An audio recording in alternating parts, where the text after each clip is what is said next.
centuries ago, the Highland Games started by trying to find the best and bravest soldier that would be tested to find the best warrior, courier, or bodyguard for the clans in battle. A long time ago, the English sought to destroy the Highland culture, traditions, customs, and way of life. The English even banned the games, bagpipes, kilts, weapons, and the gatherings of the clan. So the Scots used what God gave them. A tree cut down in the forest, a stone smoothed down by the river, weights they would find at the market, bales of hay, and other things found around the farm. The Highland Games were more about war games and less entertainment. Over time, they became less militarized and more about having fun. Today, these athletes come together to be the best, not only for their clan, but for their friends, family, and spectators. The traditions live on.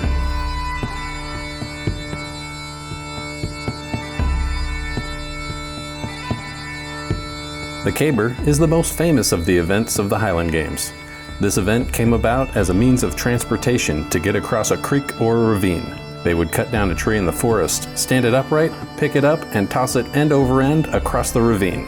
They would do this several times, lash them together to create a quick bridge while traveling the country.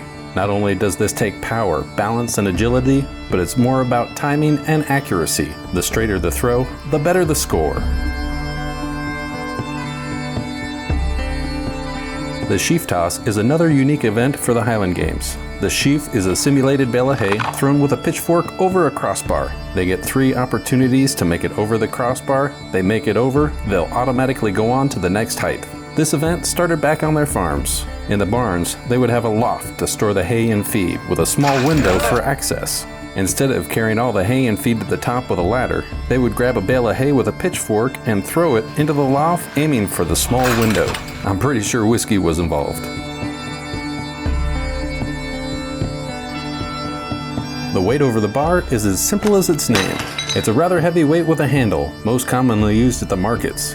It's thrown with one hand over a crossbar, and just like the sheaf toss, they get 3 opportunities at each height to make it over the crossbar, and if they do, they'll move on to the next height.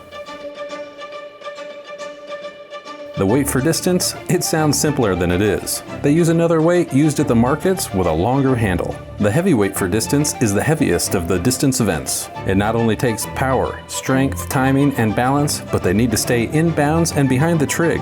The light weight for distance is normally half the weight of the heavy weight for distance, but a little bit lighter. They can spin faster and throw the weight even further. Each competitor gets 3 opportunities to throw the light and heavy weight for distance. All throws are measured, and the longest is their score.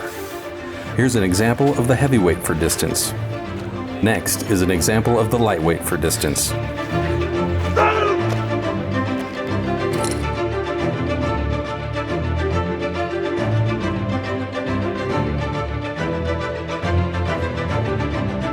This is the stone put.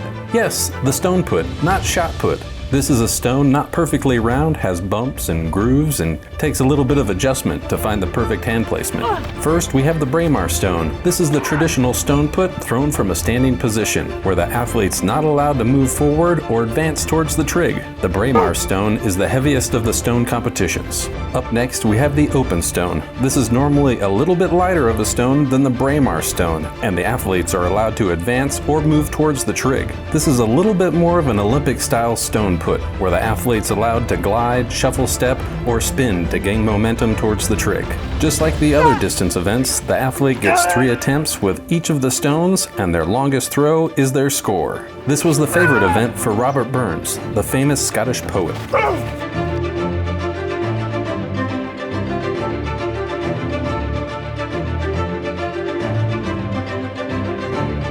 Last but not least, there's the hammer throw.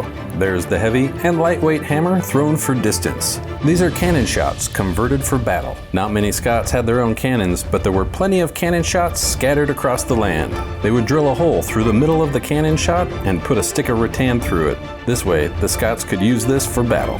Many athletes will put spikes on the front of their shoes to help give them leverage when throwing the hammer. This event not only takes power, speed, and stamina, but more importantly, flexibility to counterbalance the weight.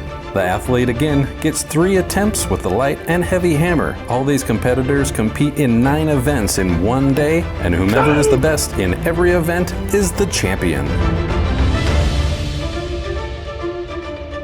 For more information on competitions, go to rmsa.org.